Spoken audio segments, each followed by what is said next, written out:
الذين آمنوا وتطمئن قلوبهم بذكر الله ألا بذكر الله تطمئن القلوب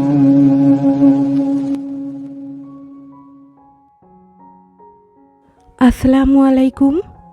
আশা করি সবাই আল্লাহর অশেষ রহমতে অনেক বেশি ভালো আছেন।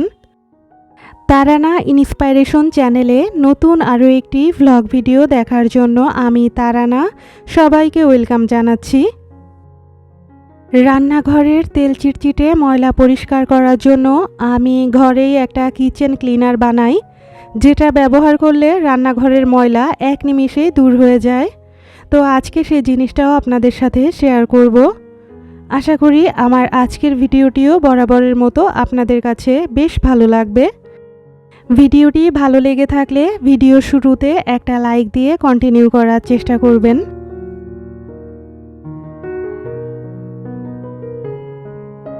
সকালে ঘুম থেকে উঠে আগে ফ্রেশ হয়ে নিলাম। ফ্রেশ হওয়ার পরে মুখটা ভালো করে ক্লিন করে তারপর হচ্ছে একটা সানস্ক্রিন লাগিয়ে নিয়েছি। আর তারপরেই আমার প্রিয় ব্যালকনিটায় চলে এসেছি। ভিডিওর শুরুতেই একটা কথা আপনাদেরকে বলে রাখি, প্রতিদিন সকালে আমি যে কোনো একটা হেলদি ড্রিঙ্কস খেয়ে থাকি। তো এই যে হলুদ বুস্টার, এটা বানাতে গিয়ে আমার হাতের অবস্থা পুরোই 12টা বেজে গিয়েছে। তাই আজকের ভিডিওতে আমার হাত অথবা নখের অবস্থা দেখে আপনারা কোনো কিছু মনে করবেন না। হ্যান্ড গ্লোভস ব্যবহার করার কথা আমি একদমই ভুলে গিয়েছিলাম। তো যাই হোক, হলুদের এই বুস্টারটা বানাতে এখানে আমি ব্যবহার করেছিলাম হলুদ, লেবু আর হচ্ছে আদা। এইগুলোকে ভালোভাবে ব্লেন্ডারে ব্লেন্ড করে আমি একটা আইস ট্রেতে এটা ফ্রিজে রেখে দিয়েছিলাম। আর এটা একটু হালকা গরম পানির সাথে খাই। তো যে কোনো ধরনের বুস্টার খাওয়া কিন্তু ভালো শরীরের পক্ষে। তো অনেক সময় হচ্ছে লেবু পানি খাই, কখনো মেথিতে ভেজানো পানি খাই, আবার কখনো এরকম হলুদের পানি খাই। তো হলুদের পানিটা খেলে শুনেছি ত্বকের উজ্জ্বলতা বৃদ্ধি পায়। কতটুকু সত্যি জানি না, তবে এগুলো খাওয়া তো আর খারাপ কিছু না। আর এরকম জিনিস হালকা গরম পানি দিয়ে আমার খেতে বেশ ভালোই লাগে। যারা একটু ওয়েট লস করতে চায় তারা সকালবেলা তো গরম পানি খাওয়া ভালো, আর এর সাথে যদি কোনো কিছু মিক্স করে রাখা যায় তাহলে তো আরও ভালো। একসাথে দুই কাজ আর কি। বাসার বাইরে যে কলিং বেলের সুইচটা আছে ওটা দেখলাম বেশ নোংরা হয়েছে। তো পরিষ্কার করব করে আর করা হচ্ছিল না। তো যখনই আবার মনে পড়েছে তখনই হচ্ছে এটা ক্লিন করতে চলে এসেছি। একদম ক্লিন করে আবার হচ্ছে রুমে ঢুকে পড়লাম। আমার বাসায় এরকম মেইন দরজা দিয়ে ঢোকার পরেই এই লিভিং রুমটা চোখে পড়ে আর কি। এটা আরও সুন্দর করে সাজাতে হবে। তো যখন সাজাবো ইনশাল্লাহ আপনাদের সাথে তখন সেগুলো শেয়ারও করব। মাটির তৈরি এই ওয়াল হ্যাঙ্গিংয়েও দেখলাম যে ময়লা পড়েছে। তো এটাকেও একই সাথে পরিষ্কার করে নিচ্ছি। চোখে যখন যেটাই পড়ে তখনই হচ্ছে সেটা সাথে সাথে ক্লিন করে নিই। এতে করে সব কাজ আর একসাথে জমে যায় না।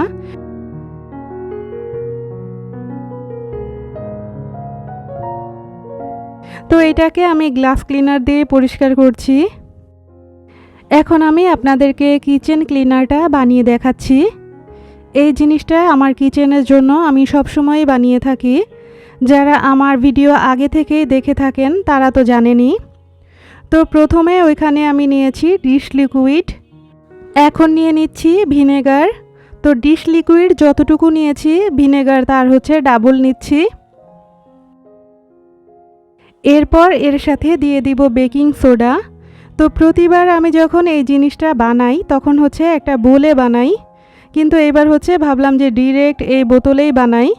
তবে বানাতে গিয়ে দেখলাম যে এটা এই যে ফুলে যাচ্ছে বেকিং সোডা দেওয়ার পরে। তো আস্তে আস্তে কিন্তু এই বোতলের মুখ দিয়ে বাইরে বের হয়ে যাচ্ছিল। তো এজন্য আমি ভাবলাম যে সেই বোলটাতেই আবার ঢেলে ফেলি। এই ফেনাটা কিন্তু সব সময় থাকবে না, একটু পরে চলে যাবে। আর এর ভিতরে আমি অ্যাড করে দিলাম পানি। ডিশ লিকুইড আর ভিনেগার দুইটা মিলে যতটুকু দিয়েছিলাম পানি হচ্ছে ঠিক ততটুকুই দিয়েছি, মানে অর্ধেক পানি আর বাকি অর্ধেক হচ্ছে ডিশ লিকুইড আর ভিনেগার। এখন একটু আপনাদেরকে আমার কিচেনের যে ওয়াল সেটা পরিষ্কার করে দেখাচ্ছি যে কতটা পরিষ্কার হয়।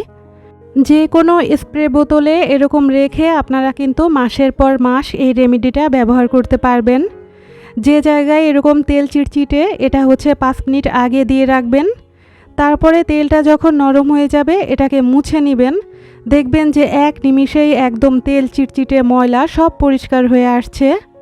এই যে আমি একটা ভেজা কাপড় দিয়ে এটাকে মুছে নিচ্ছি, আর দেখতেই পেলেন যে দেয়ালটা কতটা পরিষ্কার হয়েছে। ঘরে থাকা এই সব উপাদান দিয়ে আমি কিন্তু খুব সুন্দর একটা ক্লিনার বানিয়ে নেই সবসময়। এতে করে আমার সময় এবং পরিশ্রম দুইটাই বেঁচে যায়। তো আপনাদের কাছে জিনিসটা কেমন লাগলো অবশ্যই কমেন্ট করে জানাতে ভুলবেন না। আর আমার এই জিনিসটা আপনারা যদি কেউ বানিয়ে থাকেন দেখবেন যে মনে মনে আমাকে ধন্যবাদই দিবেন।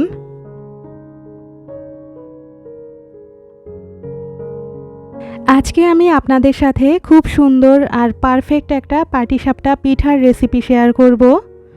প্রথমেই বলে রাখা ভালো, আমি কিন্তু খুব বেশি ভালো পিঠা বানাতে পারি না, তবে যে জিনিসটা বানাই সে জিনিসটা ভালোভাবে বানানোর চেষ্টা করি। আমার রেসিপিতে যদি আপনারা পাটিসাপটা পিঠা বানিয়ে থাকেন তবে আপনাদের পিঠাও ইনশাল্লাহ অনেক বেশি পারফেক্ট হবে আর সবাই খেয়ে অনেক বেশি প্রশংসা করবে। এখানে আমি যে উপাদানগুলো নিচ্ছি সেগুলোর নাম বলে বলে আপনাদেরকে আমি দেখিয়ে দিচ্ছি।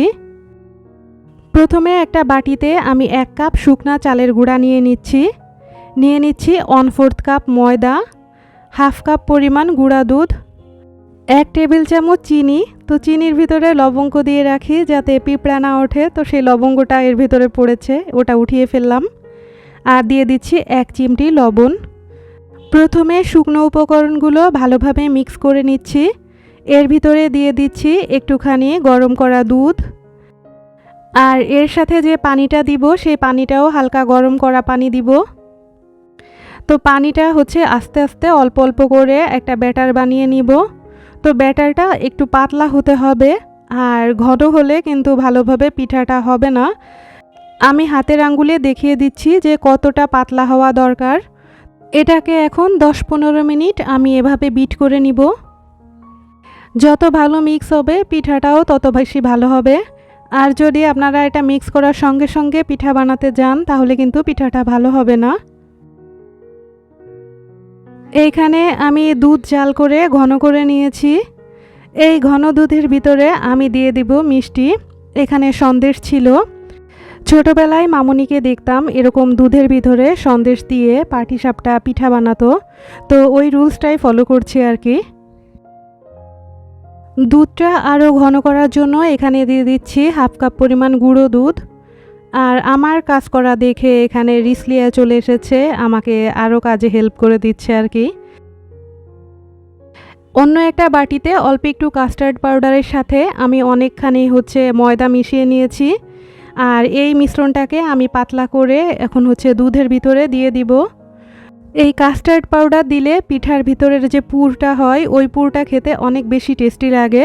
কেউ চাইলে এই জিনিসটা স্কিপও করতে পারবেন। তো এই মিশ্রণটা হচ্ছে আমি এই যে দুধের ভিতরে দিয়ে মিক্স করে নিচ্ছি। আস্তে আস্তে এই মিশ্রণটা ঘন হয়ে যাবে আর একদম আমার পুরের জন্য পারফেক্ট হয়ে যাবে। এটাকে অনবরত নাড়াচাড়া করতে হবে যাতে হচ্ছে দলা পেকে না যায়। তো আস্তে আস্তে আমার পুরটা যখন রেডি হয়ে যাচ্ছে এর সাথে আমি অ্যাড করব চিনি। যেহেতু মিষ্টিতে অলরেডি চিনি থাকে তাই আলাদা করে যে চিনিটা দিচ্ছি পরিমাণটা খুবই কম দিচ্ছি। আর নামানোর আগে এখানে আমি ঘি দিয়ে দিচ্ছি যাতে এটার ফ্লেভারটা অনেক বেশি টেস্টি হয়। এখন সব উপকরণ ভালোভাবে মিক্স করে আমি নামিয়ে রাখবো। ঠান্ডা হওয়ার পরে এই মিশ্রণটা আরও ঘন হয়ে যাবে। তো আমি এই পর্যায়ে চুলার জালটা একদম বন্ধ করে এটাকে ঠান্ডা হতে দিচ্ছি। এইদিকে আমার এইটুকু কাজ করতে করতে রিসলিয়া আবার ওর ড্রেসটাও বদলে নিয়েছে। মানে দিনের ভিতরে মনে হয় 4-5 বার করে এরকম ড্রেস চেঞ্জ করতেই থাকে। জানি না কার বাসার বাচ্চাদের কি অবস্থা, আমার বাসায় তো এগুলোই চলে সারাদিন। আরএফএল থেকে এই স্টিকারগুলো কিনেছিল, এখন হচ্ছে এরকম কাগজে করে লাগাচ্ছে। স্টিকারগুলো আলাদা আলাদা থাকে, এগুলোকেই হচ্ছে জয়েন্ট করে এরকম একটা যে কোনো ক্রিয়েচার বানাতে হয় আর কি। এখন আবার পিঠা বানাতে চলে এলাম। এই যে পিঠার ব্যাটারটা আর পিঠার পুরটা দুইটাই রেডি। ব্যাটারটা আর একটু বিট করে নিয়ে চুলার জাল জ্বালিয়ে দিলাম।